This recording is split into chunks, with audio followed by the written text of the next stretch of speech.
Can you tell we've done this for a while? I can, or maybe not. Can you tell they've been around each other for too long? A little too long. You don't know the half of it. All right. So, Jerry, how are you today? We're doing very well, and yourself? Good. We are in a neat place, aren't we? Yeah, Let's talk about that a minute. Yeah, we are at Bessos. formerly, Currently Bessos. That's So right. keep the same name. Keep the same. Oh, it's going to keep the same name. Is Yeah. that right, Tim?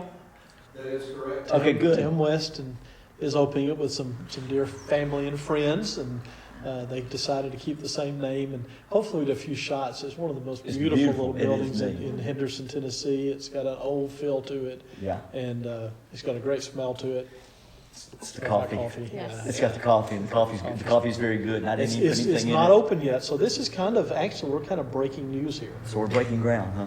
I don't think it's been announced publicly at all yet, so it's the Well, first time it's gone first public. time. Well, good, good. Don Bramble was telling me that earlier today. He said it's kind of breaking news, so Awesome. we have a scoop. We have a scoop. That's what I do. maybe we can put that in a blog or something. I don't know. So have you noticed there's two other people? There are sitting two with other us? people, and we Maybe want to they welcome you noticed to it. Journeys. And this is, I don't know which number this one actually will be, but this is part the of the next journey. number after It's the the last next one. after the last one. But we are excited to have Michael and Sara Whitworth with us today. And Michael, I have known since birth. And that's true. I mean, that's. And I knew him before he was born.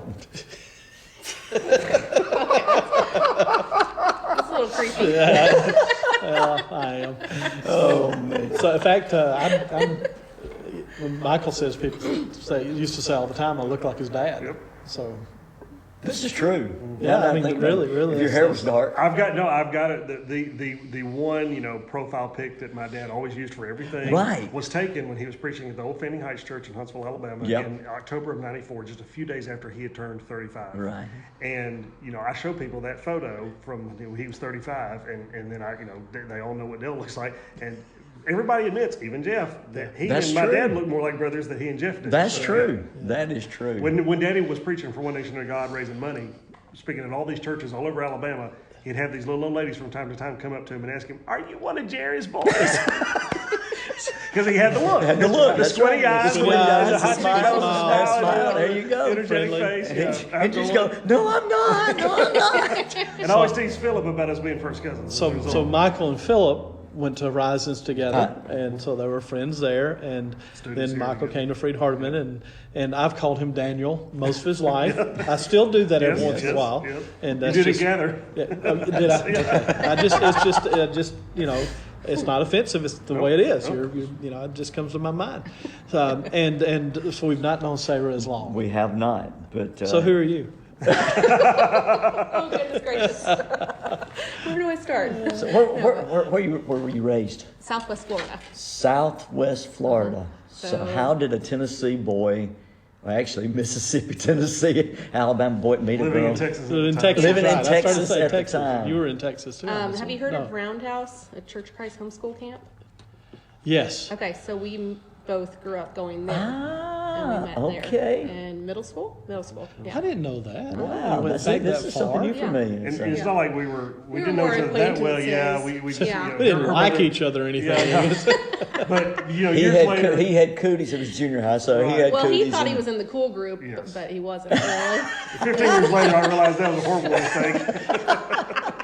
I could say something here. I'm not going to. I'm going to practice great restraint. Great here. restraint. The simpler story is I just tell people I met her on RussianBrides.com. No, but when Facebook first came around and you friended basically everybody that you ever had met, we became friends and then reconnected. Awesome. Yeah. That is Yeah. awesome. And y'all been married now for It'll be 10 10 years in I was thinking April. about 10. Yeah. Yeah. Very neat. Yeah. So Journeys is kind of a neat thing where we just kind of talk to people about their life and kind of where they've been. So, I mean, y'all did not marry at all late in life, but you did not marry out of college. So, And in places like in Henderson, people ask me, "Did you meet your wife at Freed Hardeman?" Of course, that's a And, natural question. No, and I've even teased her. I said, if we'd gone to school together at Freed, I don't know if you'd wanted to marry me. Probably true. Oh man. But yeah, no, we got reconnected after I think almost 3 years after I graduated college. And then she was just about to graduate she had gone to Florida Gulf Coast University. Yeah. And was just about to graduate, and that's where we got connected and got married. Okay, so you've been married now for about 10 years, and I mean, what was had you decided you were going to be single?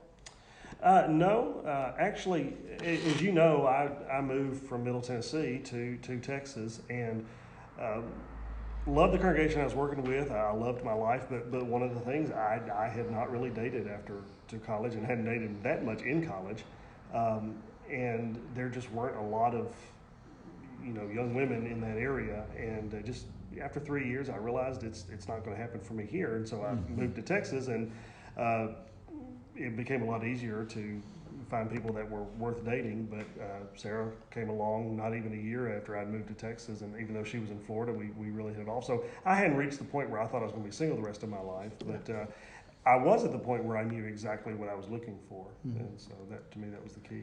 And she checked all the boxes. That's awesome. What did you think about him when you first met him? Outside of the camp rail. Well, the first time I talked to him on the phone, I thought, my goodness, that accent. Yeah, He is country. And I thought, So- wow, she sounds like a Yankee. It was, every time I turned around, you guys, it's y'all. Y'all. Y'all. Y'all. No, it's Shorten use everything. guys. You guys. You shorten everything and slow it way down. It takes the same amount of time to say it. It's Southern. So what'd you major in college? Finance. Finance. So you're the one that takes care of all his money. She's a No. banker. She's a banker. She's a No, he banker. does all of the bills. That is good. Okay. Yeah, All yeah. right. Neither one of us are really good with money. Who is? Okay, so we're gonna get kind of serious now. Y'all had a little baby boy then, and named him Daniel, which was kind of neat. Which I frankly, to be real honest, I didn't appreciate, because it kind of messed my whole world up. It's like, now I got Daniel, Michael, Daniel. I call Michael Daniel. It's like, oh, okay. Was the neat story about him being Daniel was named after your dad, and we lost your dad tragically. Yeah. How old were you, Michael, when that? I was 19. You were I was 19. a junior here at Freed Hardeman, just about really less than a month into my junior year, Right. When he very unexpectedly passed away. He was 44, a month shy of 45. And I knew probably not too long after he passed away, and maybe even before he did, but I always knew that I like the idea of naming my first child, or my first son, after him. And we named him Daniel Isaac, and Isaac, of course, means laughter. Sure. And anyone who ever knew my dad knew how that really fit Not just, at just all. perfectly. So, Yeah. but Daniel came along not quite 4 years after we'd gotten married. Wow, awesome. And so you have Daniel, and then you have a little girl. You got two now. 2 years minus 2 days after Daniel was born, we had Audrey was born. Audrey. Audrey was born on March the 18th, 2015. Daniel had been born on March the 20th, 2013. And then in October of 16, we had Michaela. Okay. And currently expecting our fourth. Sarah's due in July. I thought fourth and fifth. I'm Is telling this you. breaking news? Oh, Be calm, it's twins. That's what he put out on Facebook. I put it on Facebook Saturday night. I'm just one of those people that if I can't have fun on Facebook, then it's Really? not worth getting on He there. really did that. I'm so okay, shocked to but know the you last said pregnancy anything. joke he made. This is how Yes. I found out that we were expecting our This fourth. is Yes. true. That's right. About That was- about a week and a half before Thanksgiving, I put a picture of a T-shirt on Facebook that I thought was funny. It said the turkey's not the only thing in the Love oven them. this Thanksgiving. Great T-shirt. And I just played dumb when people were like, "Oh, congratulations!" And I just like, well, I don't know why you're saying congratulations. I just thought the T-shirt was funny. And you commented. Well, no. Oh, okay. Oh, I did I stepped comment. out. Well, I don't know. I don't I remember. stepped out to go get supper for the girls from Five Guys, and I came back, and she's waving a pregnancy test in my face. She said that reminded me, and she went and had taken the test, and sure enough, she's pregnant. I was like, oh no. And so the great big joke was I made everybody on Facebook think we were expecting, And you were. when we weren't, but then I found out, yes, we are.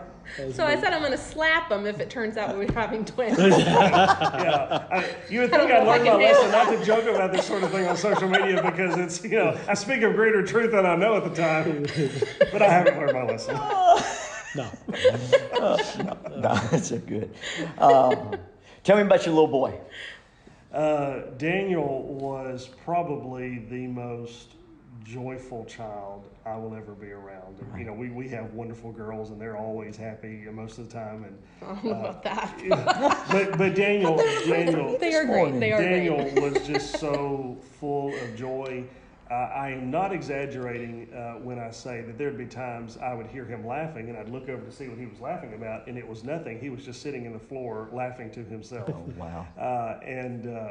You know, it was just incredible delight. He was very much a mama's boy. I mean, he was all about his mama, but he was just such a child that loved life. And one of the things your brother said to me not too long after he passed was, you could tell that Daniel was deeply loved by the people in his life, because only joyful children are joyful because they experience so much love from the people around them. And that made me feel really good. But when I think about Daniel, I think about joy, and I think about laughter, and just all the funny things he would do.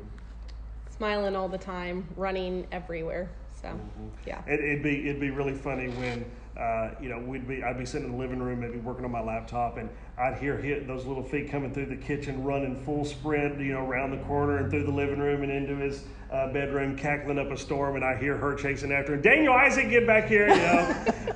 And he was a sharp kid too, because he was only 2.5, but he had already figured out the meaning of his middle name. And one day he got really upset at Sarah, and he said, "Mommy, Isaac."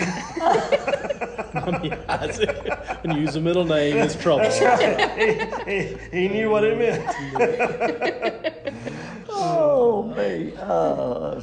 So you lost him tragically. Yes. It was December the 8th of 2015. I had gotten a call the previous day, that Monday, around noon. She said that he had gotten sick at daycare. Right. They were in daycare just 2 days a week because of our work schedules, and I went to go pick him up, and he, you know, you could tell he wasn't feeling great, but that was really it. Children. It just, you know, he had a fever, but it was only 101, and it was coming down. 99.5 when he went to bed. Yeah, I last saw him. It was about 11:30. The Cowboys had played on Monday Night Football, and you know, we had watched that, and he was up, and then he was. Sarah was going to sleep next to him just to kind of make sure he was okay. She had already gone to sleep. He was up, kind of watching cartoons in bed, and Which is not the norm. right, not the norm. But you know, he's sick, and he was never a good sleeper either. He was never a good sleeper, at least at night. He'd take a 4-hour nap, but well, we had just moved to Fort Worth 3 months before. And we had switched him right when we moved to a toddler bed. So we're still adjusting. And he went to waking up like 1 to 2 times a night to like 5 times a night. So he was a horrible He's making sleeper. the adjustments, moving Yes. and all that stuff. But I saw Yes. him awake at 11:30, and then about 1:15 in the morning, she came running into where I was sleeping, and she said Daniel's not breathing. And I remember bolting up wide awake. I ran into the bedroom. I told her to call 911. I started doing CPR on him. The medics came, and they worked on him for a little bit. They took him by ambulance to the emergency room. I distinctly remember asking one of the techs as they were loading him up, I said, is there any hope at this point? Because he had not been responsive the entire time. He said, oh yeah, there's hope. And we followed them to the ER. She and Audrey waited in the waiting room. I was in the room with the doctors. And after about 20-25 minutes of them working on him, I asked the doctor in charge, I said, is there any hope at this point? He said, no. He said, we've done a sonogram of his heart to see if it's trying to beat. It's not. And then I said, how long are they going to work on him like this? And because I'm looking for information at that point. I don't know what's going on. I can barely process it. He said, we'll work on him as long as you want him to. And it wasn't but a couple of minutes later I knew.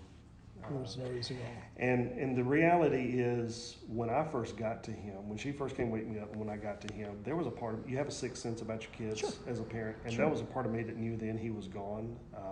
I so desperately wanted to be wrong, and I remember thinking to myself, "You're not a doctor. You're not a medical professional. They're going to get here. They're going to figure out what's wrong. Don't panic." I was telling myself all of this so I wouldn't panic. Don't panic. They're going to get here. They're going to figure it out. To this day, we really have no idea what happened. people thought, well, it was Sid's, but he was 3 months shy of his 3rd birthday. So And he's already out of the SIDS only goes zone. up to 24 months. Yeah. Right. But there is something called sudden unexplained death of a child that goes from 2 years all the way up to 18 years of age. Wow. It basically means your kid died, we don't know why, know so what happened. we're going to Yeah. give it a name. Sudden unexplained death of a child. I But talked to the medical examiner, and they put the cause of death on the birth certificate as a febrile episode, because the only health issue he'd ever had before was like 2 months before he had had a febrile seizure. Which most people, if they have it, it's a one and done thing. But they think that might have been what had happened. But It really was the conjecture. autopsy and cultures showed nothing. All that he had was an adenovirus, I think is what it's Yeah, called, a which is cold. equal to a common cold. Right. So, And children die every day, but Right. but not your child. Right. And your whole world changed. Yes. Yes. So what was that like? Awful.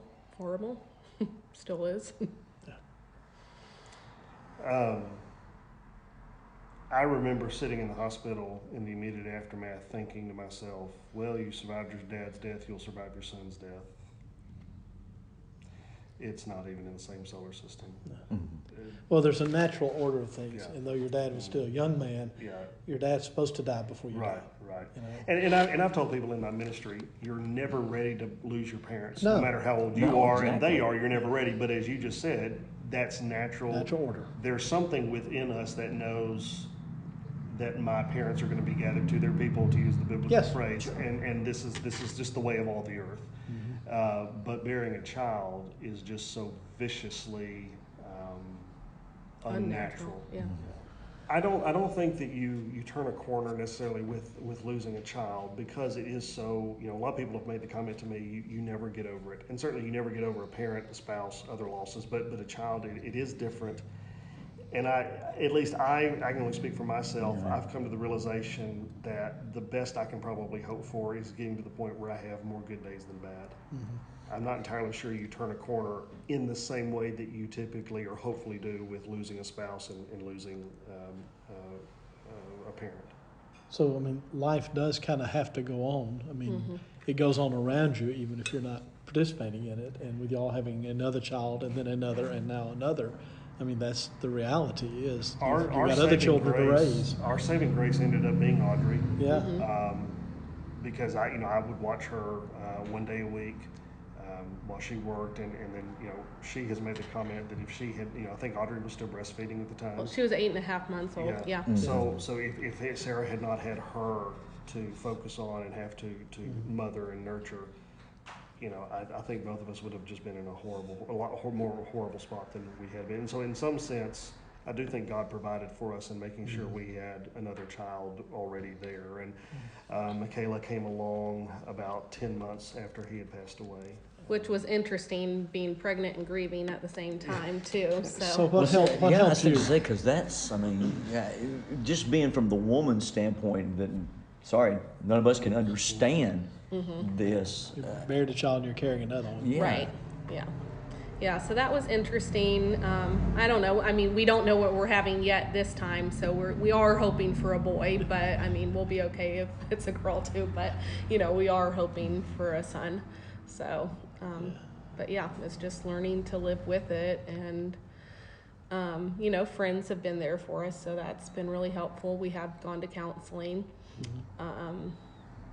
Trying to think what else. It's just been a combination of things, really. Yeah, so it hasn't been easy at all. Yeah. In fact, so much, I mean, y'all, the counseling, I'm sure, it helped you open up and stuff. But now,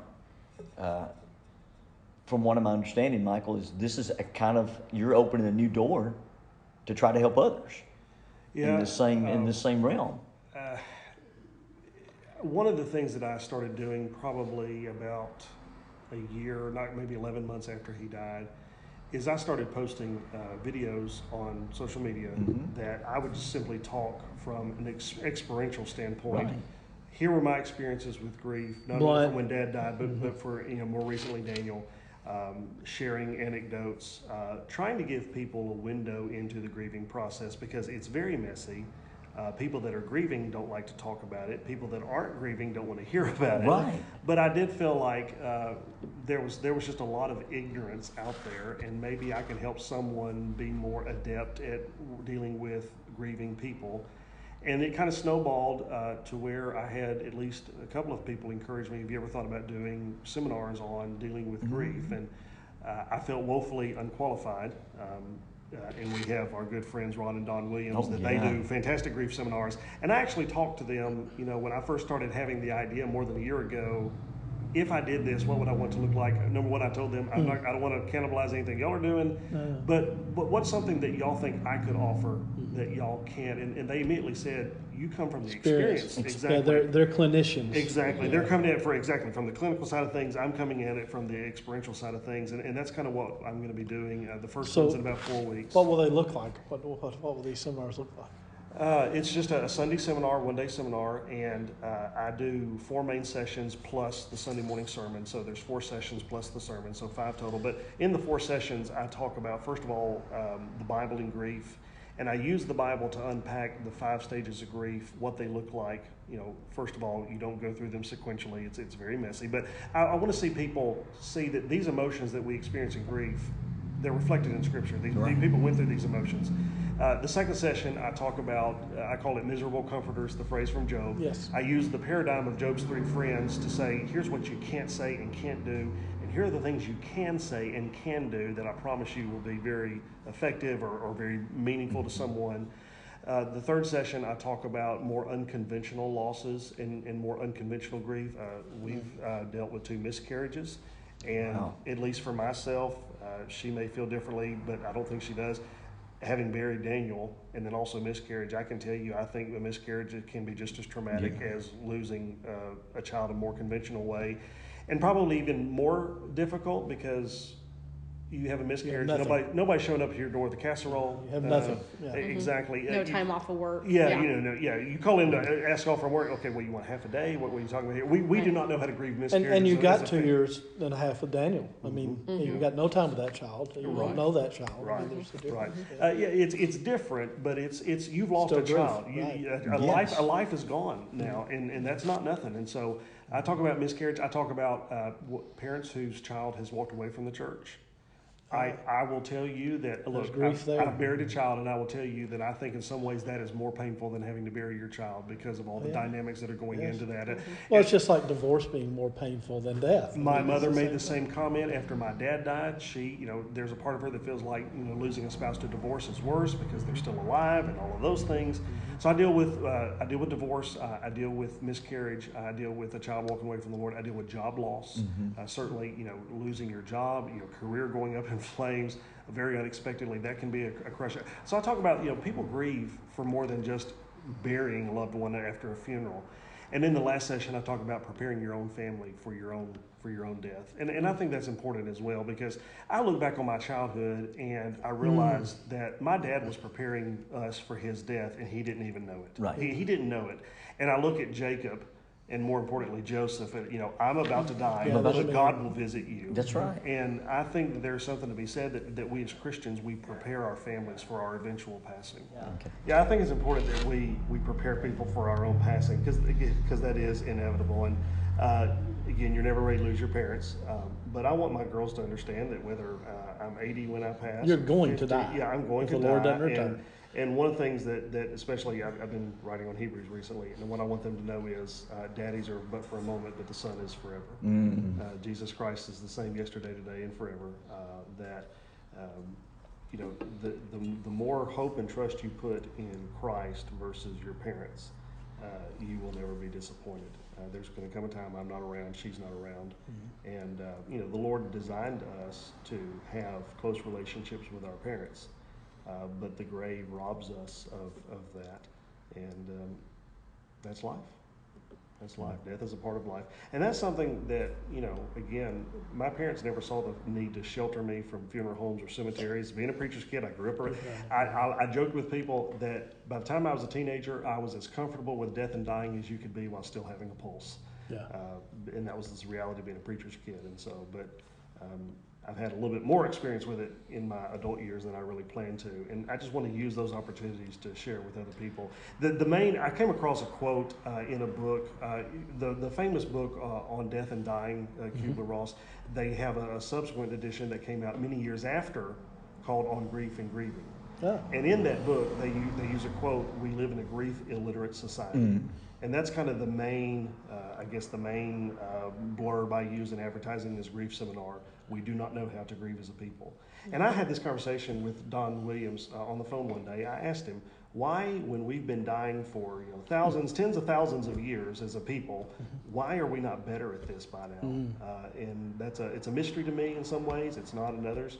But with the seminar, I'm hoping to use my experiences, not my book learning or my degrees.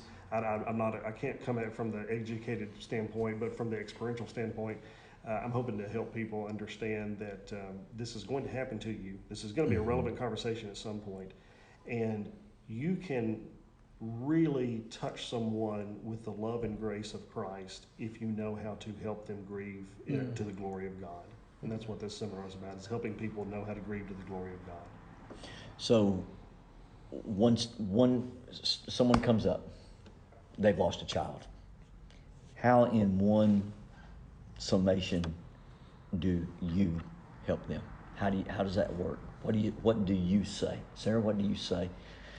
Well, generally just something like what Dan Winkler has told us is, I'm so sorry, I'm praying for you. Something like that, very simple, because, maybe I love you too, but I don't want to compare necessarily our loss to theirs, because they're never it's the same. so different. They're never the same. Yeah, and we've had plenty of people say things to us that it's like, are you kidding me? Why did you say that? So I really try to keep it simple. So presence was more important than what they said. Exactly. Yes. I think that's the key. Yes, it is all in presence. A preacher one time told me that I interned with, he said, when it comes to funerals and preachers, people may not remember that you were there. They will remember that you weren't there. Right. And I've used that to understand that when it does come to grief and grieving, it is all about presence. That when Daniel died, we had people come to town for the funeral that I would have never expected to see. And that was, to this day, you ask her, I don't have a lot of friends, but I try to hold on to the ones that I do have, because they've been so loyal to me, and I want to be loyal to them. I'll go to bat for anybody that was there for me when Daniel died. And just it means that much. And I talk about losing Daniel in my teaching seminar twice every weekend around the country. And inevitably, about once or twice a month, there's a couple there that has lost a child. And I was in Corona, California at the end of September. And there was a lady there that her son had died in a city bus accident not too long before. And she just said, I heard you talk about your son, and I just want you to know, I know. She didn't say, I know how you feel. She just said, I know. And my heart melted like butter. And I wanted to curl up and just give her a hug and kind of lay my head on her shoulder and just let her be, my mom or my grandma for a moment, and just hurt with her. And it's really not so much anything I want to say, but there really is. There's a club you never want to be in of those who have buried a child, and it's when I find out that someone has also buried a child, I can just look at them and I look in their eye, and there's so many things that are left unsaid. That in that moment you just need to stand in proximity with one another and hurt and kind of let your hearts connect a little bit. And it's hard to revisit those emotions when that happens. It's hard to feel those feelings, but at the same time, there's an awareness of the fact that you're not the only one who's had to go through this. And that in and of itself is incredibly powerful and incredibly cathartic to know you're not the only one who's had to go through this. Especially that seems to happen to me when I have been playing the poor, pitiful me game, to be reminded, you ain't the only one. And then I hear stories of people that they've buried multiple children, that, there's been a car accident and they lost their spouse and their children. And I think to myself, you know what? Shut up, Daniel. Right? Yeah, that's right. That's right. Sorry. Make sure that's not edited out. I keep that one. That's But good. no, exactly. That what has happened to me may feel so viciously unnatural, but sadly we live in a fallen world that this happens from time to time, and you can ask why all you want to, but even in the immediate aftermath of losing Daniel, there was a line in a song by Mercy Me that really meant a lot to me, and it was, "Healing doesn't come from the explained." And I knew enough from my dad's death to know, trying to figure out why this has happened. I really don't think we would be well served if we knew exactly what had killed Daniel. That It doesn't change anything. Exactly. If Yeah. it was leukemia, or it was a car accident, or he drowned in a swimming pool. We're gruesome a little though, aren't we? Because Yes. people want to know. Exactly. And I mean, how many people that Well, I'm sure ask over and over again. And that's just it. And it In doesn't these- help anything. When It I've change talked about anything. losing Daniel once or twice, I'll have medical professionals that they get a little bit too They want to know. personal. They want to say. And they want to be, and somebody ought to come in and say, leave it alone. He doesn't want to talk Right. about it. So it's an ongoing journey. I mean, just it's something y'all will do. You will live with this as long as you live. And that's true of any death, Sure. but one that is out of place highlights itself more. Right. So you're going to continue to do Teaching Rocket. You're going to continue to do. You're going to do the grief seminars. You're going to keep writing books. As long as the Lord will let me. And she And lets you, me. Hey, so far it pays the bills. So. I understand. So where just I mean this is not an advertisement, but y'all been gracious with your time. Yeah. How do people find you? Yeah, very easy. The website is teachingrocket.org for the teaching seminars, and then the grief workshop is lifeintheshadow.com. The seminar is called Life in the Valley, or Life in the Shadow of Death is the name of the seminar, and then go to lifeintheshadow.com to learn more about the grief seminar. We'll post that at the end of the video and stuff like that too. Thank y'all. Thank you so much. We appreciate it. I know when we talk about journeys, there's a lot of joy, there's a lot of pain, but we serve a good God that loves us, We do. that brings us joy in the end. Dale, thank you. And thank y'all. Thank you. So, we love you. See you later, Love you Sarah, Daniel.